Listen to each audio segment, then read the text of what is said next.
Welcome to Naira study point. जैसा कि आप लोगों ने नोटिफिकेशन में देख लिया होगा कि आज हम किस पर चर्चा करने वाले हैं। ये एक बहुत ही सेंसिटिव मुद्दा है, कह सकते हैं उन लोगों के लिए जो काफी टाइम से तैयारी कर रहे हैं। हो सकता है कि किसी का इसमें लास्ट अटेम्प्ट हो, तो बहुत सारी चीजें हैं जिस पर हम बात करेंगे, ठीक है ना। चाहे आपका एग्जाम डेट से रिलेटेड हो या फिर जो वैकेंसी अभी आ सकती हैं, जो सीट खाली है, इस पर ऑफिशियल नोटिफिकेशन में या ऑफिशियल क्या बातें हुई हैं, डेट क्या बताई गई है, उसके बारे में पूरा हम चर्चा करेंगे। तो सबसे पहले हम जानेंगे कि आज हम जिस विषय पर चर्चा करेंगे इसका जो सोर्स है वो क्या है। तो फ्रेंड्स, आपको पता होगा कि विधानसभा के प्रथम सत्र यानी 2023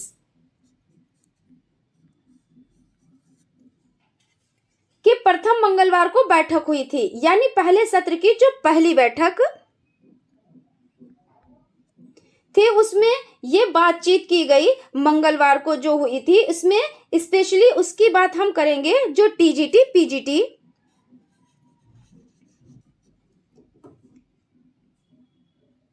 से रिलेटेड बातें हुई और क्या कुछ रिजल्ट निकला, क्या कुछ आपको करना है, ठीक है।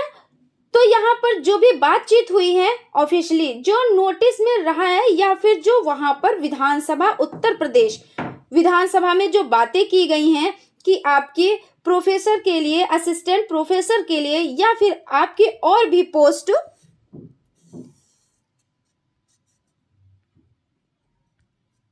है उसके लिए कौन कौन सी सीट खाली है, राजकीय में कितना खाली है और अशासकीय पर वैकेंसी है, इससे फायदा क्या होगा वो जानेंगे।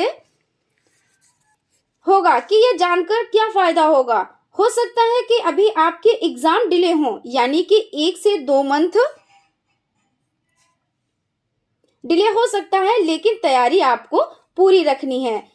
अभी कौन कौन से पद आने वाले हैं या अगले 2-3 मंथ के अंदर ये सब समझ में आ जाएगा। देखिए, विधानसभा में पहला सत्र ऑर्गेनाइज हुआ था, पहले मंगलवार को किया गया। यहाँ पर क्या कुछ शिक्षक के लिए वार्तालाप हुआ इसके बारे में बात करेंगे।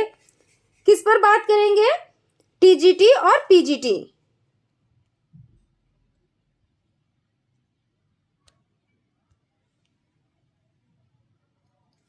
पर बात करेंगे और एलटी पर भी बात करेंगे।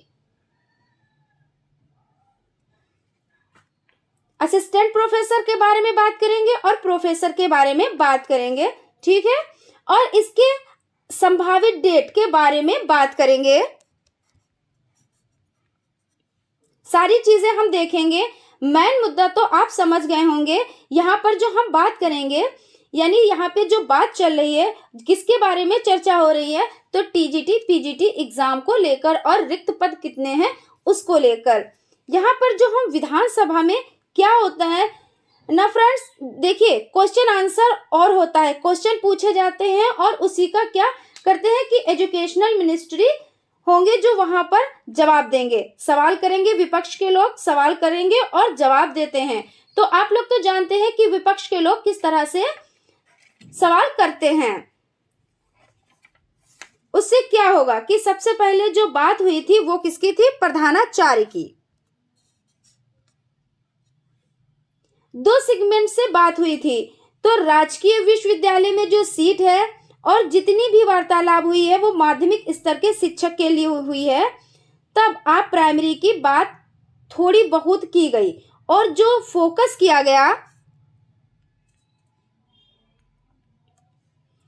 वो प्रोफेसर और असिस्टेंट प्रोफेसर पर किया गया है। तो यहाँ पर जो बात हुई है वो प्रधानाचार्य के लिए और राजकीय और दूसरा अशासकीय पद के लिए बात की गई है। अब इसमें हम देखेंगे कि प्रधानाचार्य के लिए क्या बात हुई है।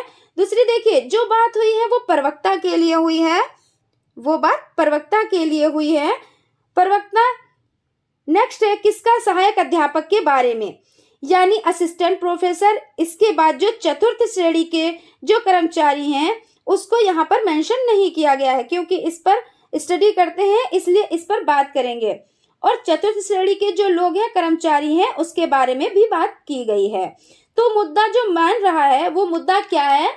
तो वैकेंसी आई हुई है उसमें बताया गया कि जो कि जो भी वैकेंसी आई हुई है उसमें जो शिक्षा के पद हैं, मुद्दा शॉर्टकट में समझेंगे। देखिए, पद हैं किसके? शिक्षक के, वो कहा गया कि कम है। अगर मैं आपसे कहूं कि जो वैकेंसी आई है कि शिक्षक पद के लिए वो कम है, तब आप क्या करेंगे? आप तो यही करेंगे ना, काउंट कराने लगेंगे कि इतना हमने एक्सेप्ट किया, हमारे पास रिक्त पद हैं, इतने हमने स्वीकृति दी है। तो मेन बात हम वही करेंगे कि कितनी कितनी चीजों पर बात हुई है। तो ये कहा गया कि संस्था का जो प्रधान है यानी प्रवक्ता है के लिए बात करेंगे कि 9,463 पद को स्वीकृति मिली। तो ये बताया गया। राजकीय की बात हम कर रहे हैं, अशासकीय की बात हम नहीं कर रहे हैं, उसकी हम बात बाद में करेंगे। देखिए, 9,463 पद को स्वीकृति प्रदान की गई, लेकिन ये भी बताया गया कि 3,957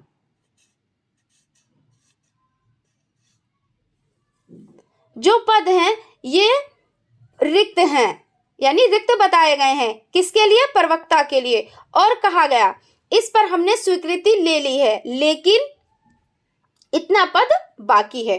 तो आप लोग क्या कहेंगे कि हमारी जो डिमांड है कि आप एग्जाम नहीं करवा रहे हैं, तो आप एक काम करिए, या तो आप सीट बढ़ा दीजिए या तो फिर हमें एग्जाम डेट दे दीजिए, ताकि आप न जो आने वाले एग्जाम हैं उस पर आप क्या कर पाए, फाइट करने के लिए मौका मिले आप लोगों को। आप ना सीट बढ़ा रहे हैं ना एग्जाम डेट आप दे रहे हैं, इसी तरह से कुछ वार्तालाप हुआ था। अब देखिए दूसरी बात, सहायक अध्यापक के लिए, ये राजकीय के लिए हम बात कर रहे थे, ठीक है ना। देखिए इसमें 3,957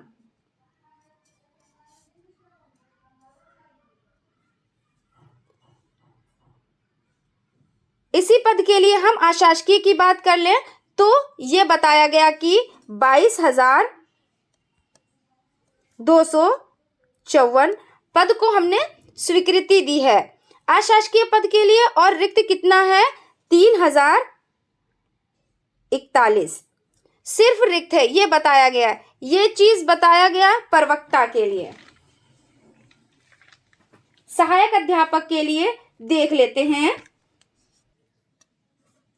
कि स्वीकृति दे दी है। रिक्त पद की हम बात करेंगे तो जो रिक्त पद है वो कितना है? तो वो 6,365 रिक्त पद है सहायक अध्यापक यानी कि असिस्टेंट प्रोफेसर। अभी हम ये बताएंगे कि इसका निचोड़ क्या है और आपको क्या करना है। अशासकीय विद्यालय के लिए ये कहा गया कि 71,684 पद यहाँ पर स्वीकृति मिल गई है। रिक्त पद 16,650 पद अभी भी रिक्त हैं। इसमें ये टोटली कंफर्म हो गया कि जितनी भी स्वीकृति दी गई है इसमें पद देखा जाए तो काफी ज्यादा पद अभी रिक्त हैं। ओवरऑल देखिए कंक्लूजन निकलकर ये आता है, तो हमारा क्या उद्देश्य है? हमारा ये उद्देश्य है कि इनमें से यानी कि जो भी पद रिक्त हैं उनको या तो आप क्या करें, या तो आप पद बढ़ाएं, या फिर दूसरा अगर आपको पद नहीं बढ़ाना है तो आप दूसरा काम क्या करें, आप एग्जाम की डेट दे दें। में दोनों ही मुद्दों पर बात हुई, जितनी भी वार्तालाप हुई विधानसभा में उसका एक ही कंक्लूजन निकला कि स्वीकृति दे दी आपने। अच्छा क्या, लेकिन जो पद रिक्त हैं उसके लिए आप क्या करेंगे?